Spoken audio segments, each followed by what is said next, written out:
और किसी को कुछ पूछना है? हाँ, अगली लाइन इसकी है, utility rather than ornament is the criteria. Utility than the ornament, ठीक है ना। तो इसलिए उन्होंने कहा कि उस प्रोडक्ट को चेक करना है कि उस प्रोडक्ट की, उस पर्सन की लाइफ में यूटिलिटी क्या है, उस सर्विस की लाइफ में यूटिलिटी क्या है। ये मत देखो कि उस प्रोडक्ट से, उस सर्विस से उसको लग्जरी, यानी ऑर्नामेंट का मतलब एक तरीके से लग्जरी की बात हो गई, तो हमारे को यूटिलिटी देखनी है रेदर देन लग्जरी। नहीं पूछोगे तो पेज नंबर 1.38 पे कॉन्ट्रैक्ट बाय गार्जियन, वैसे मैंने कल कहा था चलते चलते पढ़ लेना, लेकिन कोई ज़रूरत नहीं है पढ़ने की, मैं बता दे रहा हूँ। देखो सिंपल सी बात है, मैंने एक लास्ट मतलब एक आध किसी लेक्चर में भी बोला था कि जिसका कोई नहीं होता उसकी गवर्नमेंट होती है, as a guardian government role play करती है, ठीक है ना। और यहाँ पर तो गार्जियन अपॉइंट करने की बात हो गई है। देखो कि दो a minors agreement is void, his guardians can under certain circumstances enter into a valid contract on minors behalf, ठीक है। मान लो एक्स नाम का पर्सन माइनर है और उसके नाम प्रॉपर्टी है, तो एक्स तो ट्रांसफ़र नहीं कर सकता क्योंकि वो माइनर है, लेकिन एक्स का जो गार्जियन है, चाचा ताऊ मम्मी पापा, वो एज अ गार्जियन उसके बिहाफ पर कॉन्ट्रैक्ट कर सकते हैं, यानी इस प्रॉपर्टी को सेल भी कर सकते हैं, रेंट पे भी उठा सकते हैं, नई प्रॉपर्टी एक्वायर भी कर सकते हैं। लेकिन इसके लिए क्राइटेरिया है, आगे की लाइन पढ़ो, लिखा है अंडर सर्टेन सर्कमस्टांसेस, वर्ड जो लिखा हुआ है, ठीक है। इसमें क्या लिखा हुआ कि where the guardian makes a contract for the minor which is within his competence and which is for the benefit of the minor, there will be a valid contract which the minor can enforce, ठीक है ना। यानी criteria क्या है, लिखा हुआ है, क्या है क्राइटेरिया, माइनर के बेनिफिट के लिए, ठीक है। एक तो माइनर के बेनिफिट के लिए और माइनर और साथ में गार्जियन की कॉम्पिटेंसी के अंदर अंदर, अगर गार्जियन को उसकी प्रॉपर्टी को केवल मैनेज करने का राइट दिया हुआ है, डिस्पोज करने का राइट नहीं दिया हुआ है, तो अंडर मैनेजिंग कैपेसिटी वो माइनर के बेनिफिट्स के लिए कोई भी स्टेप ले सकता है, जैसे उसको रेंट पे उठा दिया, ठीक है, लेकिन वो इसको डिस्पोज नहीं कर सकता क्योंकि यहाँ पर उसे मैनेजेरियल पावर दी गई थी। अगर उसको फुल गार्जियन अपॉइंट किया गया है तो फुल गार्जियन होने के नाते वो उस प्रॉपर्टी को डिस्पोज भी कर सकता है, लेकिन देखना पड़ेगा कि क्या ये डिस्पोजल माइनर के बेनिफिट के लिए है या नहीं है, ठीक है। अब फिर इसको मैं तुम्हें एक मूवी से कनेक्ट कर रहा हूँ, कुछ बच्चों ने ज़रूर देखी होगी, एक मूवी अनिल कपूर की थी बेटा, ठीक है, देखिए। तो बेटा मूवी में एक माइनर है, एक बच्चा है, उसकी मदर एक्सपायर हो जाती है, तो उसके मतलब वो उसके फादर ऐसे ही उसको समझाने के लिए बोलते हैं कि तुम्हारी मदर जो है वो भगवान के पास चली गई है। तो वो टेलीफोन ऑपरेटर को कॉल करता है, टेलीफोन मिलाता है कि मुझे भगवान से बात करनी है। तो उस साइड में एक लेडी मदर बन करके उसको हेल्प करती है। खैर उसके बाद उसके फादर को रियलाइज़ होता है कि इस बच्चे को माँ की ज़रूरत है, इसलिए वो सेकेंड मैरिज कर लेता है। और सेकेंड मैरिज में जो लेडी आती है उसको ये पता है कि इस बच्चे के नाम बहुत सारी प्रॉपर्टी है, लेकिन ये प्रॉपर्टी का जो मेन मतलब जो इंटरेस्ट है वो भी था उसमें कि उसकी वाइफ को मिलेगी, यानी उस बच्चे की जब शादी होगी तो शादी जिससे होगी वो प्रॉपर्टी सारी उस महिला के पास चली जाएगी। तो वो जो उसकी स्टेप मदर है ये सब मतलब उसको फील होता है कि मेरे हाथ तो कुछ नहीं आना है, इसलिए वो उसको क्या करती है, स्कूल छुड़वा देती है, कहते पढ़ने लिखने से कुछ नहीं होगा, बेकार है, खेतों में मेहनत करो, क्योंकि उसका प्लान ये होता है कि वो उसे इलिटरेट बनाए और फिर इलिटरेट की शादी किसी इलिटरेट से कर दे और फिर डॉक्यूमेंट पे अंगूठा या साइन करवा करके और प्रॉपर्टी सारी अपने नाम कर ले। तो यहाँ पर ये जो पूरी डीलिंग इसको एक डीलिंग की नज़रों से देखो तो उस लेडी ने एज अ गार्जियन जितनी भी प्लानिंग की है, अगर हम इसको एज अ डील का पार्ट माने तो वो डील माइनर के बेनिफिट के लिए है, तो ऐसी डील्स की कोई वैल्यू नहीं होगी, ठीक है ना। और अगर देखो मान लो कि अभी ये 6 लेन बनने वाला है, पाक मतलब जो है दिल्ली से लेकर के मुरादाबाद, और एक पर्सन की प्रॉपर्टी इस साइड में आ रही है और वो माइनर है। अब सड़क जब चौड़ी होगी तो ये प्रॉपर्टी गवर्नमेंट सीज कर लेगी, टेक ओवर करेगी, सीधी सी बात है। अब इस गार्जियन को पता चला कि गवर्नमेंट बहुत अच्छे पैसे दे रही है, तो उस गार्जियन ने प्रॉपर्टी को उससे पहले ही एम नाम के पर्सन को सेल करा दिया, ये दिखाते हुए कि माइनर के बेनिफिट के लिए। और एम इसका रिलेशन निकला, यानी इसके गार्जियन का कोई ना कोई रिलेटिव निकला, और उस रिलेटिव ने के नाम से उसने प्रॉपर्टी परचेज कर ली, और फिर जब गवर्नमेंट ने टेक ओवर किया तो सारा का सारा बेनिफिट उसके पास आ गया।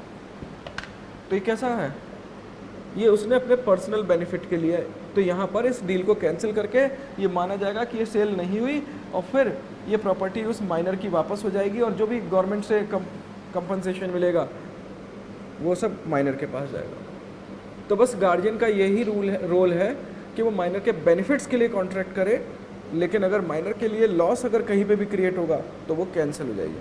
इसकी अगली लाइन पढ़ लो। But all contracts made by guardian on behalf of minor are not valid. क्यों? क्योंकि for instance the guardian of a minor has no power to bind the minor by a contract for the purchase of immovable property, but a contract entered into by a certified guardian appointed by the court of a minor within the sanction of the court. Within the sanction का मतलब with the sanction permission, ठीक है, of the court for the sale of minors property may be enforce by either party. यानी court ने guardian appoint किया, guardian ने court से permission ले ली, परमिशन मिल गई प्रॉपर्टी को सेल करने की, तो अब वो प्रॉपर्टी सेल हो जाएगी, तो कहीं कोई दिक्कत नहीं है। माइनर की तरफ से भी इन्फोर्स हो सकता है और बायर भी इन्फोर्स करा सकता है कि भाई जब मैंने प्रॉपर्टी परचेज कर ली है, कोर्ट के ऑर्डर से प्रॉपर्टी परचेज हुई है, तो मेरे को प्रॉपर्टी दिलवाओ।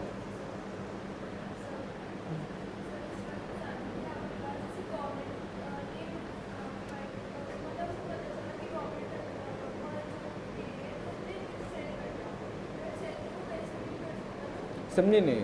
अभी मैंने क्या बोला कि विद इन द कॉम्पिटेंस, तो मान के चलो कि उसके पास वो कैपेसिटी थी प्रॉपर्टी डिस्पोज करने की, उस कैपेसिटी को उसने यूज़ किया और यूज़ करके एक अनड्यू एडवांटेज लिया है। जैसे देखो मैं तुम्हें दूसरा एग्जाम्पल दूँ, अभी टीचर और टॉट का जो रिलेशन होता है वो कैसा होता है?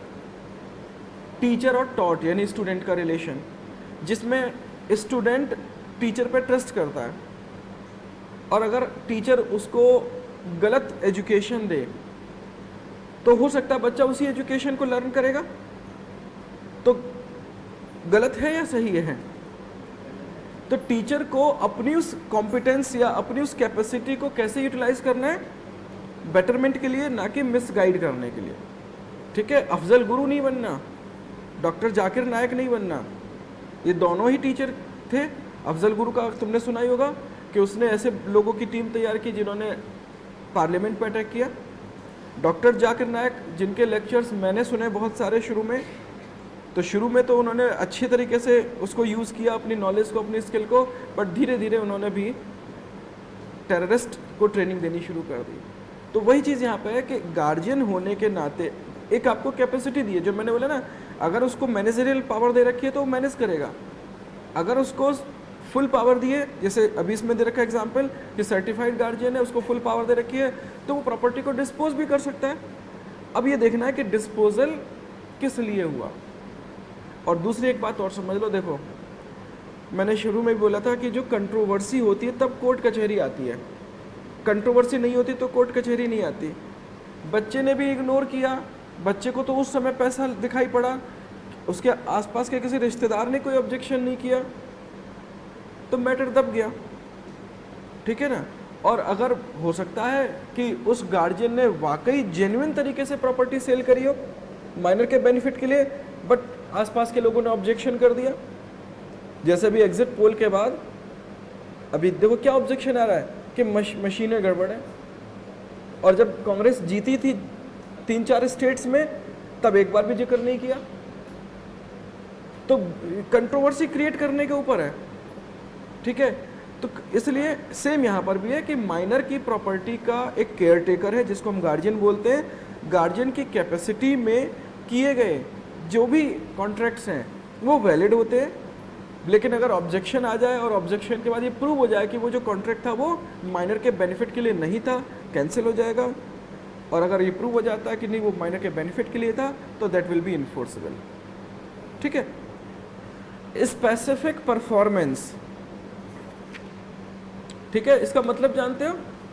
अरे हिंदी वाले समझ लो, इसे बोलते हैं विशिष्ट पालन या अनुपालन। ठीक है, हम अभी क्या पढ़ रहे हैं, मैं हिंदी में फटाफट बताता हूँ। हम ये पढ़ रहे हैं कि अवयस्क का करार जो है वो शून्य होता है। अवयस्क यानी माइनर, उसका करार शून्य होता है। और पॉइंट नंबर 1 ये कहता है कि वो प्रारंभ से ही शून्य होता है, यानी जिस मोमेंट बनाया गया उसी मोमेंट से उसकी वैल्यू निल होगी। पॉइंट नंबर 2 ये कहता है कि माइनर यानी अवयस्क वयस्कता प्राप्त करने के पश्चात अनुसमर्थन भी नहीं कर सकता। ठीक है, यानी कि अवयस्कता में किए गए करारों का अनुसमर्थन नहीं कर सकता। तीसरा कि अवयस्क जो है लाभ ग्रहीता हो सकता है, यानी किसी भी करार में अगर उसको लाभ प्रदान किया जा रहा हो तो वो लाभ प्राप्त करने का अधिकारी है। और अवयस्क अपनी अवयस्कता का बचाव कभी भी ले सकता है।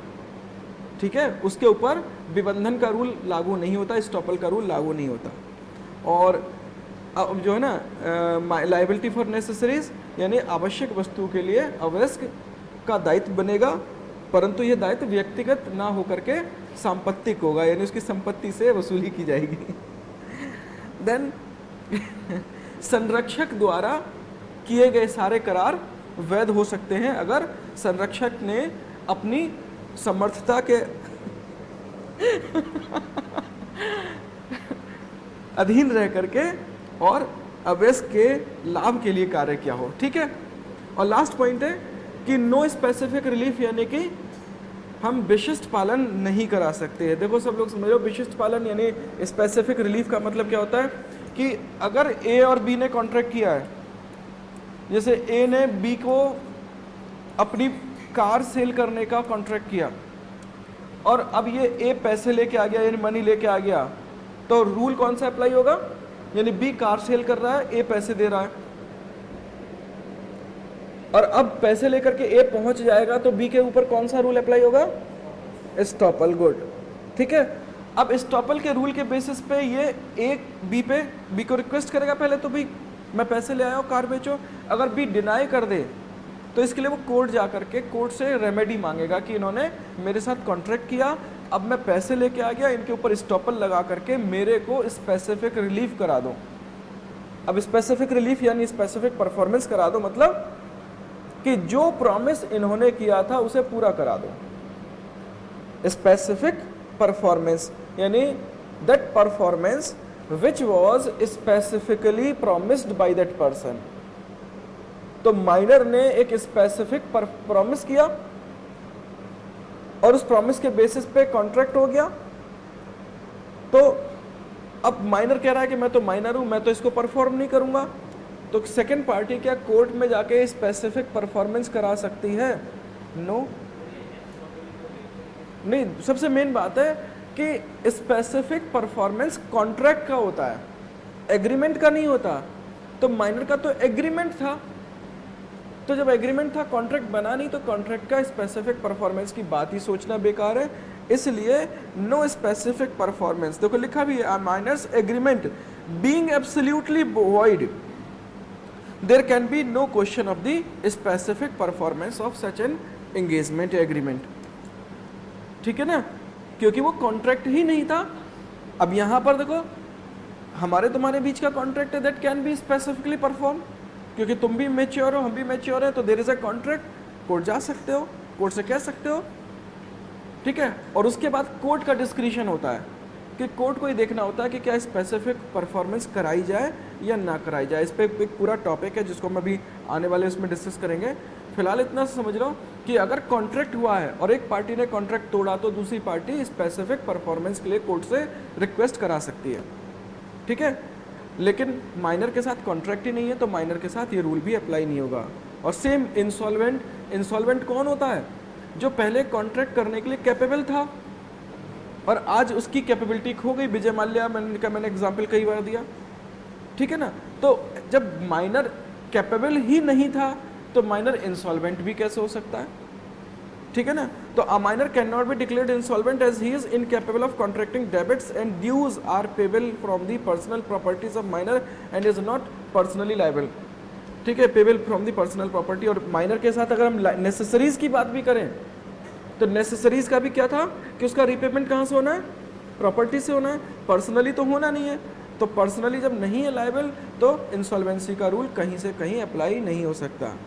पार्टनरशिप, देखो फिर पार्टनर कौन बन सकता है, a person who is competent to contract, simple सी बात है। तो जब he is not competent to contract then how he become a partner, तो माइनर पार्टनर नहीं हो सकता। हाँ, बस एक लाइन जो हमने पॉइंट नंबर 3 में पढ़ा, हाँ, कि वो माइनर जो है पार्टनरशिप में बेनिफिशियरी जरूर हो सकता है। तो बेनिफिशियरी तो कहीं भी डाल दो, ठीक है ना। Then minor can be an agent, minor agent जरूर हो सकता है। फिर क्यों एजेंट कैसे हो सकता है? नहीं, मुद्दे की बात यह है कि देखो ध्यान रखना मेन कि माइनर के ऊपर जहां भी लायबिलिटी आ जाती है वहां पर कोई कॉन्ट्रैक्ट नहीं है, और जहां माइनर के ऊपर कोई लायबिलिटी ना आए, बेनिफिट्स मिल रहे हैं, वो सारे कॉन्ट्रैक्ट्स हैं। तो एजेंट का जो रूल होता है, देखो जैसे मैंने एक बार पहले भी एग्जांपल दिया था, मान लो ए है, ए को अपना मोबाइल बेचना है या कार बेचनी है, तो उसने एक्स को अपॉइंट किया, हमने एजेंसी का पढ़ा था ना, तो उसने एक्स को कहा कि मेरा मोबाइल बिकवा दो, तो इसने मान लो जेड को बेच दिया मोबाइल। तो ये मोबाइल की डील भले ही कराई इसने है, बट अल्टीमेट पार्टीज तो ये और ये हैं। कल को मोबाइल में दिक्कत होगी तो ये एक्स पे क्लेम कर सकता था, अगर एक्स माइनर ना होता, मैच्योर होता तो कर सकता था, लेकिन ये माइनर है तो कोई दिक्कत नहीं है, इस पे क्लेम हो जाएगा, क्योंकि प्रॉपर्टी का असली ओनर तो ए है, और ए को भी कोई, तो उससे कहा जाएगा कि आपने माइनर को एज एजेंट अपॉइंट क्यों किया, जब आपको पता है कि माइनर की डिसीजन मेकिंग पावर स्ट्रांग नहीं होती, रेशनल नहीं होती, तो आपने एजेंट बनाया क्यों, और अब आपने बनाया है तो आपको झेलना पड़ेगा। ठीक है, बहुत ज़्यादा कोई पेमेंट का इशू है तो वो इससे क्लेम भले ही कर सकता है, बट इससे कोई क्लेम नहीं कर सकता।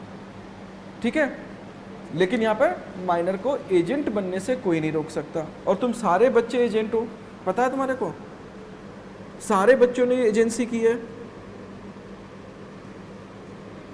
ध्यान नहीं होगा बचपन में या अभी भी तुम में से जो बच्चे माइनर होंगे वो अभी भी कॉलोनी की जो शॉप से उधार लेने जाते हो कई बार, तो उधार का पेमेंट पेरेंट्स करते हैं, पहले से डील होती है कि मेरा बच्चा आएगा उसको जो भी सामान मांगे दे देना।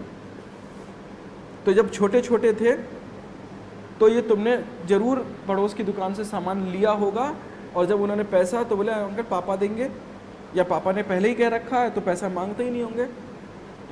तो काम कौन कर रहा है, बच्चा किसके साथ डील कर रहा है, शॉपकीपर के साथ। लायबिलिटी किस पे आ रही है, क्योंकि लायबल नहीं होगा माइनर को लायबल नहीं होना। अब बच्चे ने मतलब सामान, जैसे पापा ने बोला था कि एक आइसक्रीम लेके आना, बच्चा 2 आइसक्रीम लेके आ गया, और एक आइसक्रीम उसने रास्ते में साफ कर दी। ठीक है, तो पेरेंट्स को 2 देनी पड़ेगी, नहीं देने पड़े, 2 का पेमेंट देना पड़ेगा नहीं पड़ेगा, क्योंकि पेरेंट्स नहीं कहा है। ठीक है ना, तो इसलिए माइनर एजेंट हो सकता है, कोई बड़ी बात नहीं है। और माइनर का मतलब जरूरी है 18 साल से कम, 5 साल का बच्चा भी एजेंट है। ठीक है, next, minor can not bind parent और गार्जियन। देखो इसका बड़ा अच्छा आ गया तुम्हारे पास फिर से,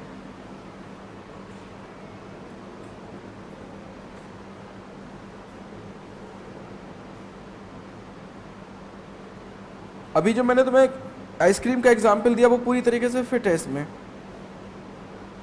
पढ़ो इसकी लाइंस पढ़ो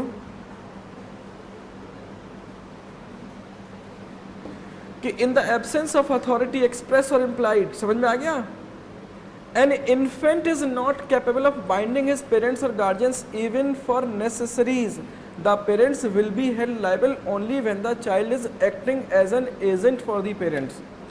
बात समझ में आ गई ना, कि पेरेंट्स ने पहले ही उन शॉपकीपर को बोला कि मेरा बच्चा आएगा, उसको अब वो भी बता देंगे स्पेसिफिकली राशन का कोई सामान अगर घर वाले मंगवाए तो दे देना।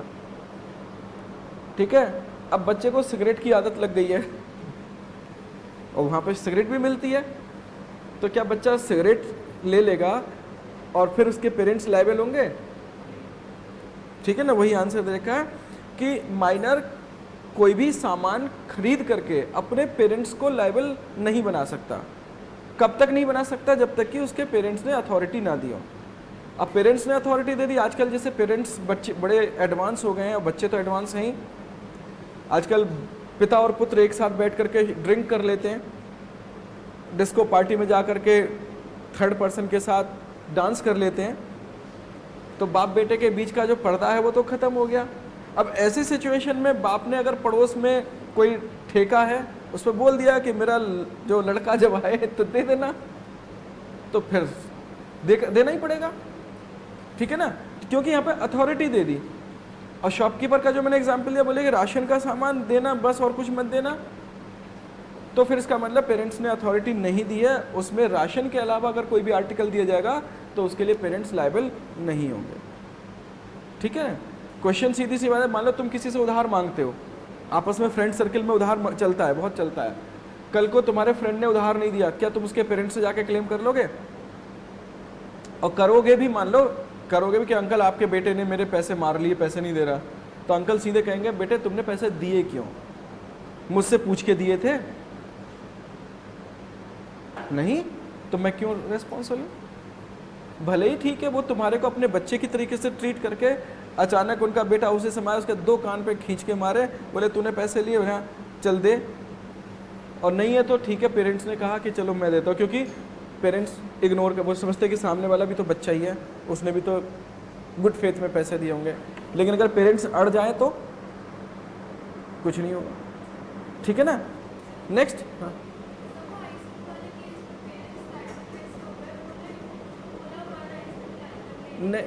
नहीं, अब मैं देखो एग्जाम्पल को दोबारा से मैं रिपीट कर दे रहा कि उन्होंने बोला कि ईटेबल आइटम, अगर ईटेबल आइटम, और अगर उन्होंने पर्चे पे लिख के दे दिया या फ़ोन कर दिया एक आइसक्रीम, तो फिर तो एक ही आइसक्रीम, ठीक है। मतलब मेरे कहने का एग्जाम्पल का ये था कि मेरा बेटा जब भी आपकी दुकान से कोई सामान लेने आए तो दे देना। तो यहाँ पे वो सामान का उन्होंने कोई स्पेसिफिक क्वांटिटी या वो चीज़ें नहीं बताई थी।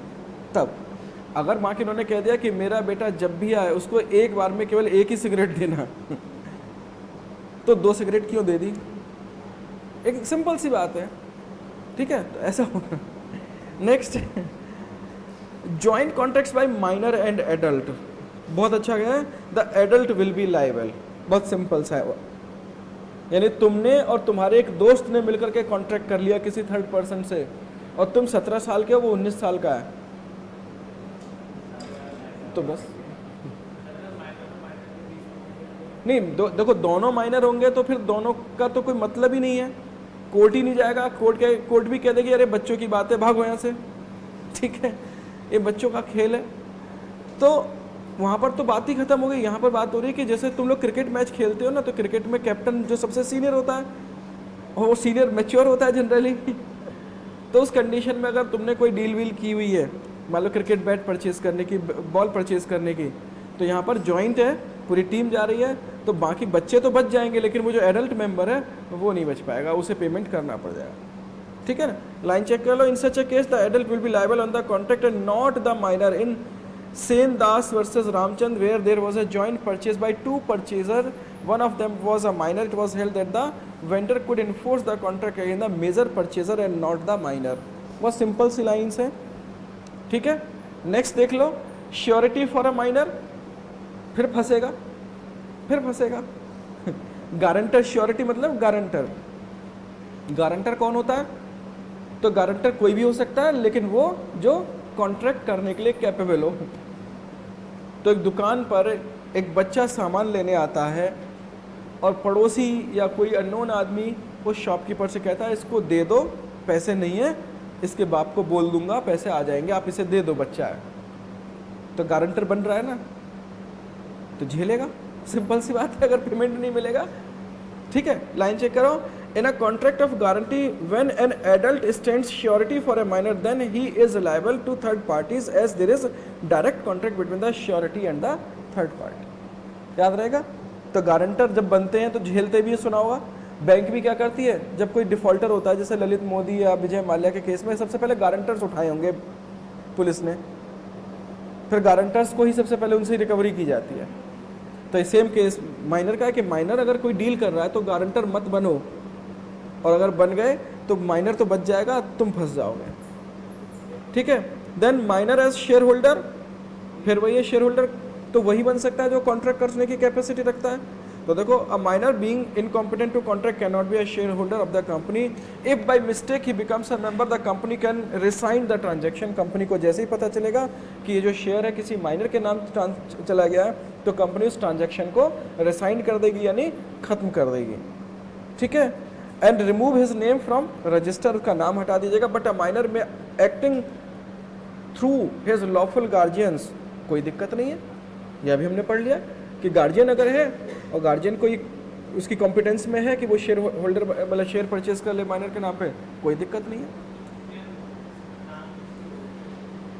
गार्जियन उसमें लिखा जाता है, जैसे अभी तुमने सुकन्या स्कीम्स खोली होती हैं तो उसमें लिखा होता है कि उस बच्चे का नाम थ्रू गार्जियन लिखा जाता है।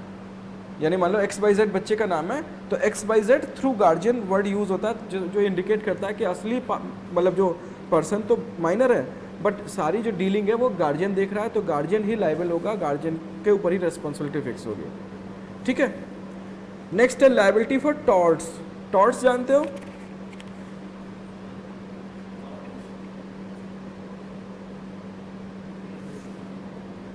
गूगल मत करो, ऐसे ही बता दो। शायद एक बार जिक्र किया था मैंने, मुझे ऐसा ध्यान आ रहा है। हाँ, क्या स्टूडेंट? टॉर्ट, TORT ना। टॉर्ट का मतलब है civil wrong. It is a wrong but it is not a criminal wrong. यहाँ पे मतलब गलतियां दो तरीके की होती हैं। ठीक है। एक सड़क पे मतलब जैसे कोई आदमी टहल रहा है और तुमने सुबह सुबह उठे, खिड़की खोली और थू तो ये क्या है? क्योंकि जो अंकल जा रहे थे उनके ऊपर पड़ गया, कोई इंजरी विंजरी नहीं हुई। और मैंने एक दिन एग्जाम्पल दिया था, कहाँ आज इशिका नहीं है ना, है नहीं है, पता नहीं तुम्हारी क्लास में दिया था कि या किसी और क्लास में, कि अक्सर क्या होता है, ये आंटियाँ करती हैं, ये मतलब सड़क है और ये सड़क के साइड में ये बिल्डिंग है और इस साइड में वो कूड़ेदान पड़ा हुआ है, तो आंटी ने ऊपर से झाड़ू लगाई कूड़ा लेकर के, और नीचे उतर के कौन डस्टबिन तक पहुँचे, वहीं से वो निशाना लगाते हैं और निशाना अच्छा हो जाता है तो पहुंच जाता है, और कई बार निशाना मैक्सिमम टाइम तो मिस होते हैं। और मान लो उसी समय कोई निकला, मुझे पता नहीं तुम्हारी क्लास का ध्यान आ रहा है, अब वो जाके इसके सिर पे पड़ गया और पैकेट खुल गया और उसमें बच्चे की का डायपर और उसके साथ और भी तुम सारे जानते हो क्या होगा, कोई इंजरी होगी उस सॉफ्ट सी चीज से बताओ, नहीं होगी ना। लेकिन फिर भी क्या सही है, ये इसे हम बोलते हैं रॉन्ग, लेकिन कौन सा रॉन्ग? सिविल। और अगर इन्होंने यहां से लोहे का सामान फेंका होता तो ये क्रिमिनल हो जाता, क्योंकि सिर फट गया, अद्धा फेंक दिया, ठीक है ना। तो क्रिमिनल रॉन्ग, हम क्रिमिनल रॉन्ग की बात नहीं कर रहे हैं। समझने के लिए तो मैं बता दूं कि 7 साल से कम उम्र का बच्चा किसी भी क्राइम के लिए रिस्पॉन्सिबल नहीं है, चाहे मर्डर हो चाहे कुछ भी हो।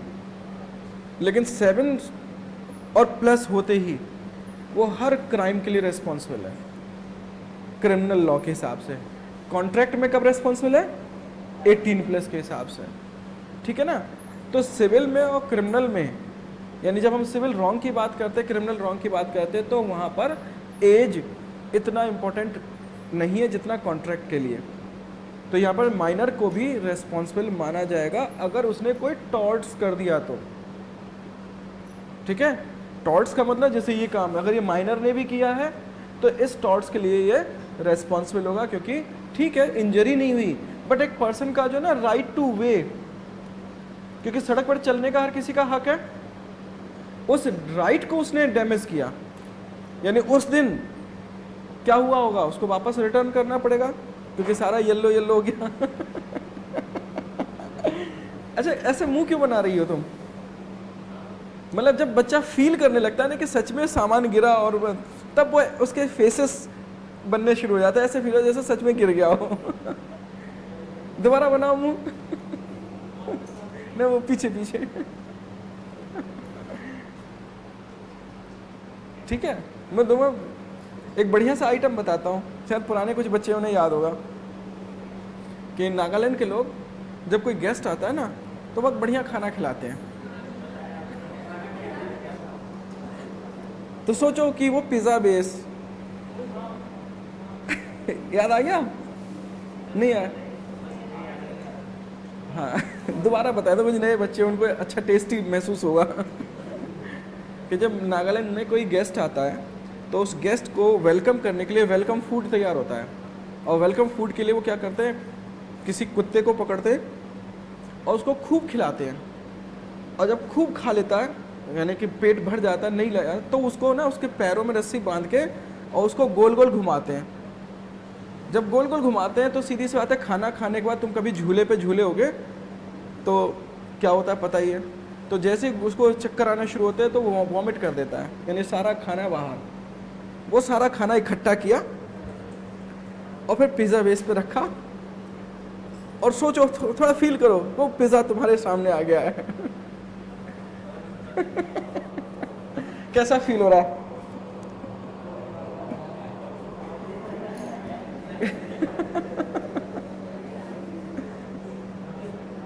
और एक चीज़ बताओ, चलो ये तो खैर मतलब कितना सच है नहीं, ये मैंने भी सुना हुआ था जो तुम्हारा है, बट ये सच है कि इंडिया के लोग, किसी भी पर्सन को अगर उस जैसा कोई आइटम दे दिया जाए और उसको ये ना बताया जाए कि ये है क्या, तो वो खा लेगा बड़े आराम से, और हो सकता है ये भी बोल जाए कि बहुत टेस्टी था। क्योंकि क्योंकि हिंदुस्तान में एक भेड़ चाल है, और कुछ पता नहीं, मेरी मतलब जो बड़ी दीदी, तो एक बार अचानक मतलब मेरी मदर की तबीयत ख़राब थी और वो हॉस्पिटलाइज थी, तो पापा ने बोला कि कुछ खाना बना लो। तो लाइट नहीं थी उस समय, बहुत छोटे की बात बता रहा हूँ, इन्वर्टर का टाइम नहीं था। तो दीदी ने फटाफट चावल और दाल बना लिए और हमने आराम से खा लिया। पड़ोस के एक भैया आए, वो भी बोले कि मतलब मुझे भूख लग रही, कुछ खाना है? बोले था दाल चावल है, खा लो। तो उन्होंने भी दाल खाई और चावल खाए, बहुत तारीफ़ करते गए, तूने बहुत टेस्टी बनाई है दाल। और हम लोगों ने भी टेस्ट लेके खाई। अगले दिन सुबह जब बर्तन धोने का टाइम आया ना, तो देखा तो उसमें वो सफ़ेद सफ़ेद से जो कीड़े होते हैं ना, वो सारे कुकर के साइड में चिपके हुए थे। यानी दाल रखी होगी बिना देखे अंधेरे में, और वो पक गई तो वो वेजिटेरियन दाल की वजह नॉन वेज दाल हो गई थी, और उसमें कीड़े जो हैं वो मरे हुए थे। तो उनका टेस्ट आ गया था।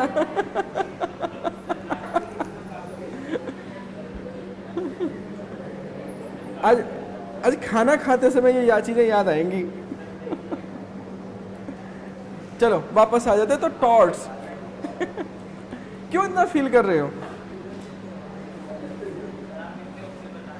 नहीं, मैं एक्चुअली ना, देखो, मैं तो खाने का बहुत शौकीन रहा, और एक ही आदत है ना, हमने ज़िंदगी में कभी गुटखा, बीड़ी, सिगरेट और शराब तो बहुत दूर की बात। तो एक ही चीज़ है, अच्छे खाने का।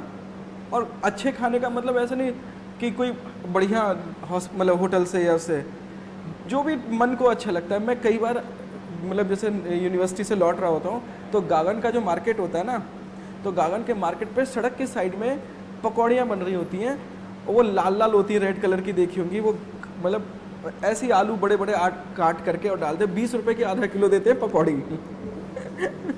मैं वो भी खाता हूँ, मुझे वो पसंद है। और एक बार एक दावत में गए, और खाने के बाद, वो गांव की दावत थी, तो खाने के बाद जब मतलब मेन फूड खाने के बाद ही मिठाई दी जाती है, और मिठाई का मेरे को बहुत शौक मतलब रहा। तो खाना खाने के बाद बूंदी के लड्डू, मोटी वाली बूंदी के, जो मुझे बहुत पसंद है, वो उन्होंने 4-4 लड्डू सबके प्लेट में रखे, और मैंने भी मतलब हम लोग जैसे खाने वाले थे कि वहाँ पे एकदम से एक बच्चा आया और उस पंगत में, यानी जो इधर लोग बैठे इधर बैठे और वहीं पे बीच में बैठ करके उसने और सब ने मुंह पे हाथ रखा, कान पे मतलब नाक पे हाथ रखा और उठे भाग लिए। मैंने अपनी प्लेट घुमाई, मुंह इधर किया, मैं कहा लड्डू नहीं छोड़ूंगा। मैं अपने लड्डू खा लिए। तो इसलिए कोई फर्क नहीं पड़ता। आज एक दो बच्चों की तो तबीयत खराब हो जाएगी। चलो टॉर्च पढ़ लो। तो ये सब टॉर्च था।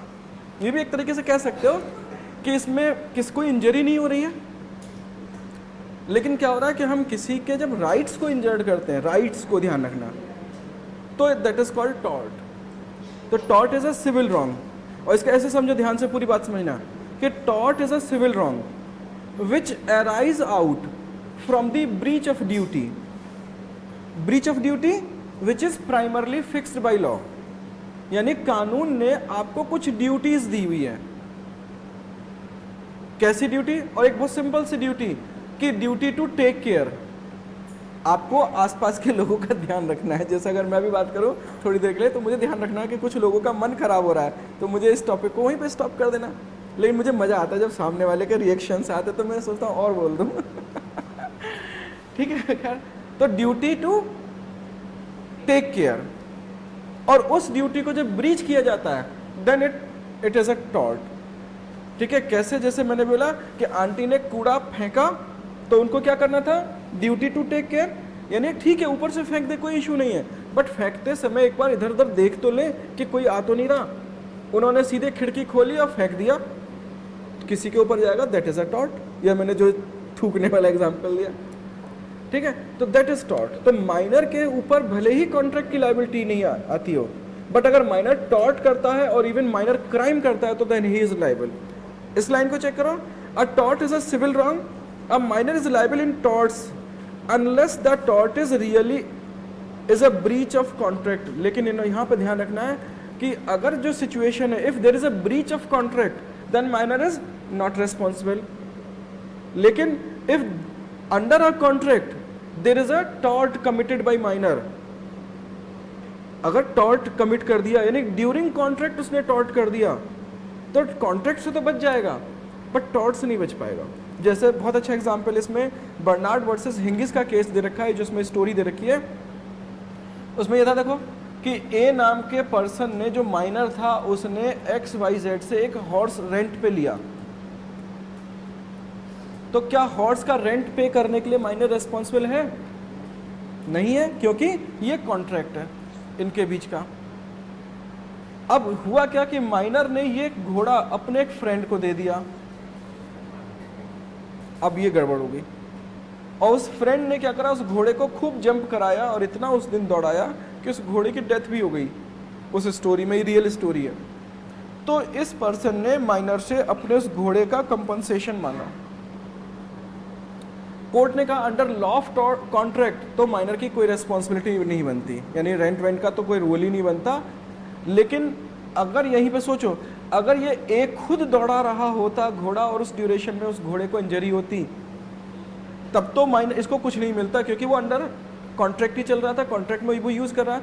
लेकिन कॉन्ट्रैक्ट में पर्सनल यूज़ के लिए उसने लिया और दे दिया थर्ड पर्सन को यूज़ करने के लिए, यानी उसने कॉन्ट्रैक्ट की लिमिट्स को क्रॉस कर दिया, और लिमिट को क्रॉस करते ही अब उसकी जो भी गलतियां होंगी वो अदर लॉ में कवर हो जाएंगी, और यहाँ पर टॉर्ट्स में कवर हो रही है। पढ़ लो, देखो, where a minor borrowed a horse for riding only, he was held liable when he lent the horse to one of his friend who jumped and killed the horse. Similarly, a minor was held liable for his failure to return certain instrument which he had hired and then passed on a friend. ठीक है, तो जैसे आप अपने use तक कर रहे हैं तब तक कोई दिक्कत नहीं है, लेकिन जैसे आप इसको थर्ड पर्सन को दे देते हो जब, तो आप उसी मोमेंट आप एक गलती कर देते हो। वो गलती क्रिमिनल गलती नहीं है, क्रिमिनल रॉन्ग नहीं है, but it is a civil wrong, और फिर उसके लिए आप रेस्पॉन्सिबल हो जाओ। ठीक है, तो ये माइनर के साथ किए गए जो भी एग्रीमेंट्स हैं उनके इम्पैक्ट्स, इफेक्ट्स, साइड इफेक्ट्स वो सारे बता दिए।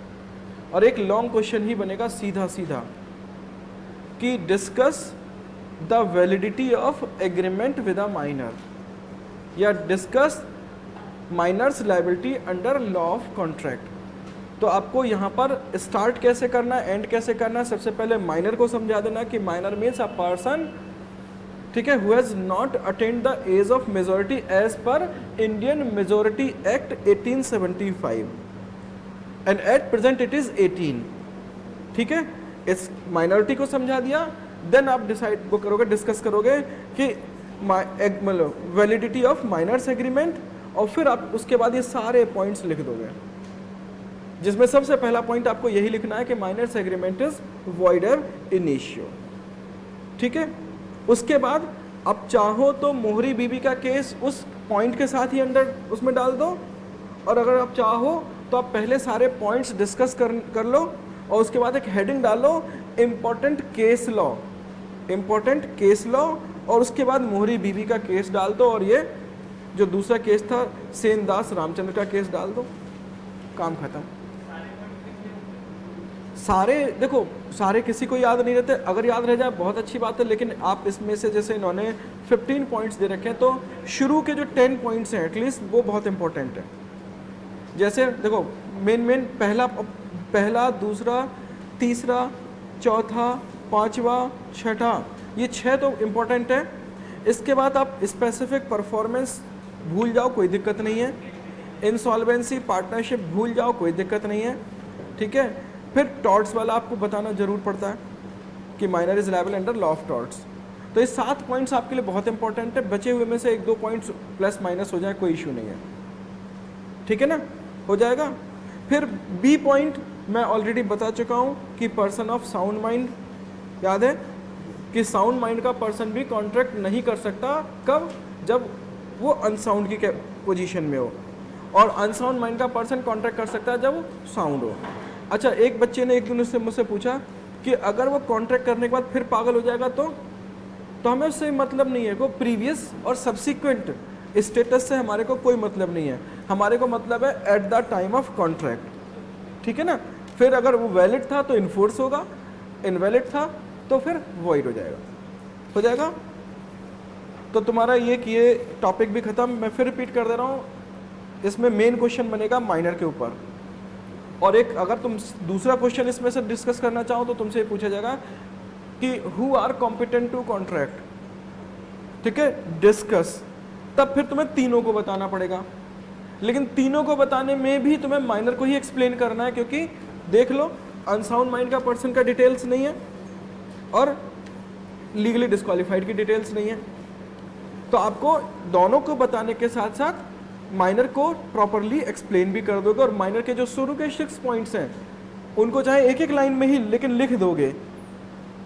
ठीक है, कि स्टेटस ऑफ माइनर्स एग्रीमेंट और status of agreement with unsound mind person and status of agreement with legally disqualified person, और तीनों को बताने के साथ साथ माइनर वाले में आप उन पॉइंट्स को भी एक्सप्लेन कर दोगे, हो जाएगा। अगला टॉपिक भी स्टार्ट कर देता हूँ जब तक कोई नहीं आता। चलो अच्छा नहीं पढ़ते, लो बस इतना बता दो कि कंसेंट का मतलब तो जानते हो ना, हालांकि मैं बता चुका हूँ कंसेंट। हाँ, हिंदी में इसे बोलते हैं सहमति। अब देखो नया टॉपिक है सहमति, लेकिन ये सहमति नहीं है, इस टॉपिक का नाम है फ्री कंसेंट, यानी स्वतंत्र सहमति। फ्री का मतलब वो वाली नहीं कि फ्री में मिल गई, मुफ्त सहमति की बात नहीं हो रही, स्वतंत्र सहमति। ठीक है, तो कंसेंट का मतलब क्या होता है?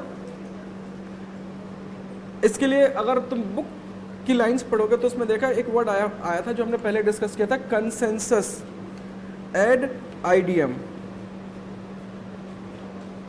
जिसका मतलब होता है, देखो सहमति का क्या मतलब होता है? मेरे एक मित्र देहरादून से आए और काली मंदिर गए, पहली बार गए थे तो मैं उनके साथ गया था, और काली मंदिर में भीड़ लगी हुई है, वो आगे चल रहे हैं, मैं पीछे चल रहा हूँ, तो भीड़ में थोड़ा सा हमारे बीच में डिस्टेंस बन गई। अचानक मेरा फ़ोन आता है कि आप तुरंत वापस आओ, तो मैंने उनसे कहा कि ऐसा है मैं वापस जा रहा हूँ और आप आ जाना।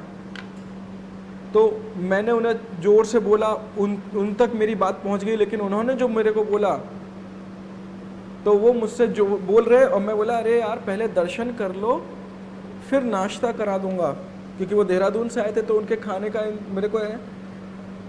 तो वो सिर पे हाथ रख के फिर बोले, तो मैंने फिर जोर से बोला, लोगों ने सुन लिया। मैंने कहा अरे मतलब पूजा करने आए हो या पेट पूजा करने आए हो, पहले दर्शन कर लो, मैं घर जा रहा हूँ, नाश्ता अरेंज कर दूंगा। फिर वो सिर पकड़ के फिर बोले रुको, इशारा किया और मेरे पास आया, मुझसे बोल रहे हैं मेरी बेइज्जती क्यों कर रहे हो। मैं कहा क्या हो गया, तुम ही तो नाश्ता नाश्ता चिल्ला रहे। बोले मैं नाश्ता नहीं, मैं कह रहा हूँ रास्ता, मैं वापस जाऊंगा, मेरे को रास्ता नहीं पता। तो वो मुझसे कह रहे, जैसे मैंने कहा ना कि मैं जा रहा हूँ, आज ना बोल के अरे रास्ता नहीं पता। तो मुझे ये लग रहा था वो कह रहे नाश्ता क्या होगा। तो ये दो जो डायलॉग्स, क्या हमारे दोनों के माइंड्स मीट कर गए? तो कंसेंसस नहीं है, ठीक है ना। कंसेंसस का मतलब क्या हुआ, यही से आइडिया लगा लो, मीटिंग ऑफ माइंड्स। यानी मैंने बोला कि मैं अपनी घड़ी आपको 500 रुपये में बेच दूंगा, उसको भी समझ में आ गया और तब उसने हाँ बोला, तब ये कंसेंट होती है। नहीं तो मेरे दिमाग में कुछ चल रहा है, तुम्हारे दिमाग में कुछ चल रहा है, तो it is not a consent, ठीक है। तो सहमति का तात्पर्य क्या होता है? मस्तिष्कों का मिलन। मस्तिष्क यानी माइंड्स। तो जब दोनों के दिमाग मिल जाते हैं तब हम उसे बोलते हैं सहमति। बट कानून को इससे कोई मतलब नहीं है। कानून को मतलब है फ्री कंसेंट से। क्यों? क्योंकि बस चलते चलते तुम्हें एक स्टोरी सुनाता हूँ पुरानी मूवीज़ की, कि ये गांव है और इस गांव में लोगों के ये घर हैं, ठीक है, और यहाँ पर एक ये बिजनेसमैन है, और बिजनेसमैन को ये गांव की लोकेशन पसंद आ जाती है जहाँ पर वो रिजॉर्ट डेवलप करना चाहता है। गांव वालों से कहता है ज़मीनें हमें बेच दो, गांव वाले कहते हैं ज़मीन हमारी माँ है और माँ को बेचा नहीं जाता। तो ये बिजनेसमैन, इस गांव का एक ठाकुर होता है जो जिसके पास ठाठा होती है, यानी बंदूकें होती थी पुरानी मूवी में, वो इसको कहता है कि मैं तुम्हें शेयर दूंगा। तो वो ठाकुर गांव वालों को जाके कहता है कि गांव वालों ज़मीनें तो तुम्हें देनी पड़ेगी। गांव वाले फिर मना करते हैं। तो वो एक गांव वाले को बुलाता है, पकड़वाता है, मतलब अपने गुंडों से, वो लेके आते, बोले इस पेपर पे साइन कर रहा है नहीं कर रहा? बोले मर जाऊंगा, साइन नहीं करूंगा। तो बोले कोई बात नहीं, तू मरने के बाद साइन करेगा। और उसको मार दिया जाता है और उसके अंगूठे का इम्प्रेशन उस स्टैम्प पेपर पे ले लिया जाता है। वो स्टैम्प पेपर नहीं होता, वो होता है सेल डीड। और सेल डीड जिसमें ये लिखा होता है कि मैं अपनी प्रॉपर्टी इनको सेल कर रहा हूँ। उसके बाद फिर ठाकुर के गुंडे शोर मचाते हैं कि गांव वालों, हम जमीन जैसे इससे ली है वैसे तुम सबसे ले लेंगे। अब बताओ, जिंदा रहना चाहते हो तो आकर के चुपचाप साइन कर दो, अंगूठा लगा दो, और नहीं तो मर के तो तुम्हें देनी पड़ेगी। तो लाइन से गांव वाले आते हैं बेचारे और अंगूठा लगाते जाते हैं, और एक सिंबॉलिक अमाउंट 5,000 10,000 रुपये उसमें पकड़ा दिया जाता है। कंसेंट है या नहीं है? कंसेंट है। यानी देखो, लॉ बनाने वाले दिमाग रखते थे, उन्हें पता था कि कंसेंट में पंगा होगा, इसलिए उन्होंने कंसेंट ना यूज करके फ्री कंसेंट, क्योंकि यहाँ पर उसको पता है, ठाकुर को पता है कि मैं ज़मीन खरीद रहा हूँ, और गांव वाले को पता है कि मेरी ज़मीन बिक रही है। यानी सेल परचेज का दोनों को आइडिया है, दोनों के माइंड में सेम थिंग्स चल रहे हैं, सेम सेंस भी है, तो कंसेंट तो हो गई। लेकिन ये गलत था, इसलिए लॉ ने इसमें डाला, लॉ मेकर्स ने, फ्री कंसेंट, जिसको हम कल पढ़ेंगे। तो फिलहाल कंसेंट का मीनिंग जरूर पढ़ लेना। सेक्शन 13 में कंसेंट का मीनिंग दे रखा है कि when two persons agree on same thing in same sense it is consent. तो दो लोगों का सेम प्रोडक्ट पे सेम सेंस से एग्री हो जाना कंसेंट कहलाता है। ठीक है, चलो।